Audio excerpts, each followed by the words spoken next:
Hello viewers, আসসালামু আলাইকুম। কেমন আছেন সবাই? আজকে একটি রেসিপি নিয়ে চলে আসলাম, কিভাবে বাসায় ওভেন ছাড়াই কেক বানানো যায়, কেক বেক করা যায় তা আপনাদেরকে দেখিয়ে দিব। পারফেক্টলিভাবে কেক হয়। আসলে আমি এখনও ওভেন নেই। কিভাবে চকলেট কেক বানানো যায় বাসায়। আমার বাচ্চারা খুবই পছন্দ করে এই চকলেট কেকটা, পাউন্ড কেক। এই জন্য আমি মাঝে মধ্যে বানিয়ে ফেলি, তাই তো আপনাদের মাঝে শেয়ার করার জন্য চলে আসছি কিভাবে বানিয়ে নিয়েছি। প্রথমে আমি একটি মিক্সিং বোলে 2টা ডিম ভেঙে নেব। 2টা ডিম ভেঙে নিয়ে তারই মাঝে আমি পরিমাণ মতো চিনি দিয়ে দেব।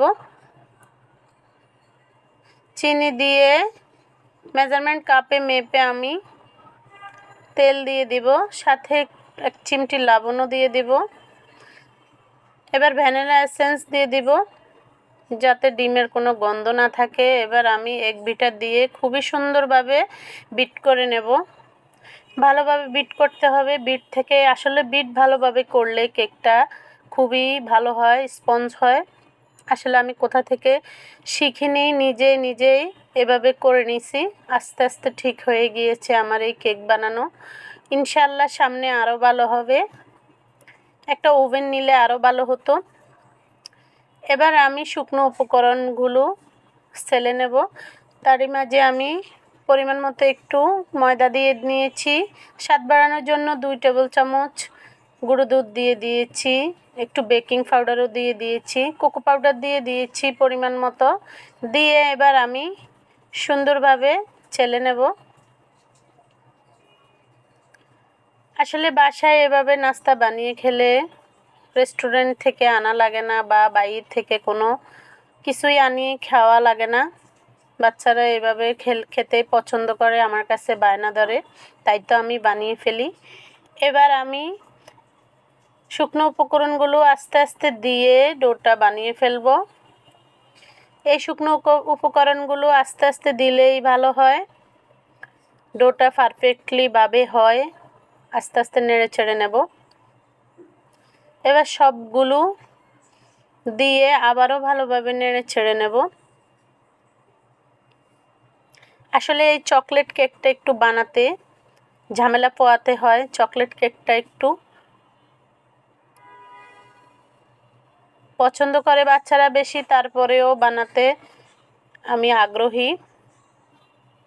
একটু সমস্যা হয়। এবার যেহেতু আমার ওভেন নাই, আমি কেকটা বেক করে নেব চুলার মধ্যে। একটা পাউন্ড কেকের মোল্ড নিয়ে তার মাঝে তেল দিয়ে আমি কিছু পেপার বিছিয়ে দিয়েছি। এবার ডোগুলো দিয়ে আমি একটু ট্যাপ করে নিয়েছি যেন কোনো ধরনের লাম্পস না থাকে। উপর থেকে কয়েক টুকরো বাদাম ছড়িয়ে ছিটিয়ে দিয়ে দিয়েছি। বাদামগুলো দিলে দেখাতেও ভালো লাগে এবং খেতেও খুবই ভালো লাগে। এবার আমি চুলায় নিয়ে যাব। চুলায় 10 মিনিট হাই হিটে আমি গরম করে নেব পাতিলটা। তারই মাঝে আমি পাউন্ড কেকটা দিয়ে দেব। আমি 30 মিনিটের জন্য বেক করে নিব। বেক করে নিয়ে আমার কেকটা হয়ে যাবে।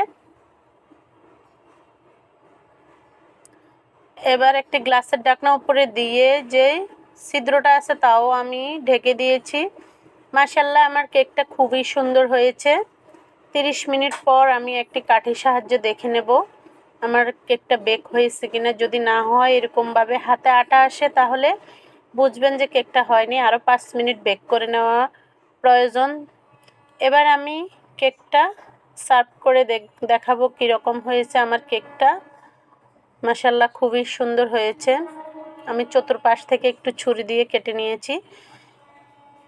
এবার আমি দেখিয়ে দেব কতটা সুন্দর হয়েছে, স্পঞ্জ হয়েছে কেকটা। আসলে আমার ভিডিওগুলো ভালো লাগলে লাইক, কমেন্ট, সাবস্ক্রাইব করতে ভুলবেন না যেন।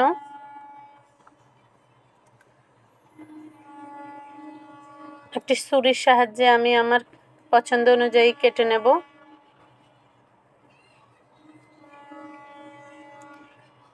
ভিডিও করার জন্য আসলে আমি গরম থাকতেই কেটে নিয়েছি।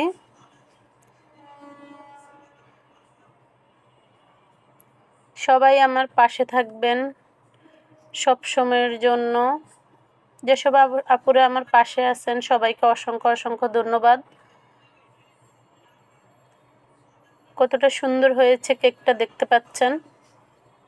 খেতেও কিন্তু মাশাআল্লাহ দারুণ হয়েছে। সবাইকে ধন্যবাদ জানিয়ে আমার ভিডিওটি শেষ করলাম। আল্লাহ হাফেজ।